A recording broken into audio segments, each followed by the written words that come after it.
If you had told me a year ago that I would have spent my first semester of college in Rome, I would say that there is absolutely no way. I thought going to college in my comfort zone would help to ease the transition, whereas going abroad would be something better off saving for a few years down the road. However, as the semester went on, I realized that putting myself in an unfamiliar environment right at the most unlikely time in college to go abroad was the best decision I could have made. I am lucky to be a student at John Cabot University in the great little neighborhood called Trastevere, where there are great restaurants, bars, gelato, and history. For many places around the world, there are plenty of TripAdvisor reviews that can generally grasp a large portion of the must-dos. However, the Eternal City, otherwise known as Rome, has an endless amount to discover that goes far beyond just the Colosseum, Spanish Steps, and Trevi Fountain. And while these are beautiful places to visit, there are other places such as the Jewish Quarter which provide an insight into part of Rome's history of the foundational yet forgotten Jews. Despite that the Jews came before the Catholics in Rome, Jews have continually been oppressed both physically and mentally. It is clear even through the quality of the architecture of the buildings that arguably even to this day the Jewish people of Rome are not the city's first priority. Back in my hometown, despite that it obviously is not the size of Rome, it is interesting that I come from a large Jewish population in comparison to the mostly Catholic people here in Rome.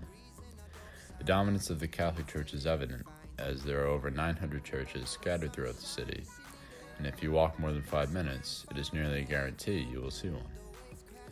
Each church has its own unique character inside it, with intricate paintings and stained glass, all telling the story. With a city unparalleled in history such as Rome, it is important not only to look at the material features of the city, but indeed the people who live here have fascinating journeys themselves. Through volunteering at Casa Internazionale delle Donne, or in English, the International House of Women, it was inspiring to help eager Romans learn English. As someone who has taken a foreign language myself, observing how these people are best able to internalize and improve their English lexicon helps me understand that around the world, common learning impediments exist. Some words are not pronounced the same as they are phonetically written, and the same word understood in both languages can take on completely different meanings. These interesting observations, however, have only strengthened my appreciation for how different cultures have different approaches to the same life situations.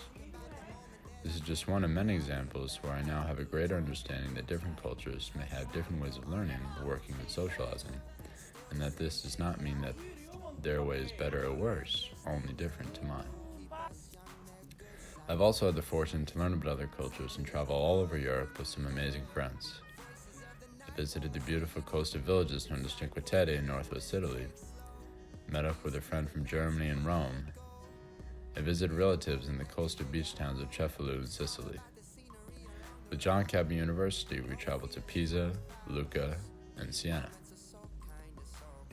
Later on, I visited the amazing city of Prague, where there are beautiful views in the Prague Castle and great warm food sold by the street food vendors.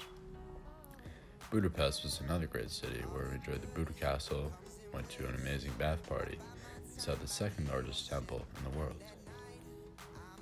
Florence was another great city where I was able to climb up the clock tower with amazing views, see the leather markets, and explore the historical city. I also went to Zurich and Zermatt in the beautiful country of Switzerland with my friend from back in the United States. I never would have dreamed that I would be so fortunate to live in an amazing city such as Rome and travel on the weekends to places filled with all kinds of culture.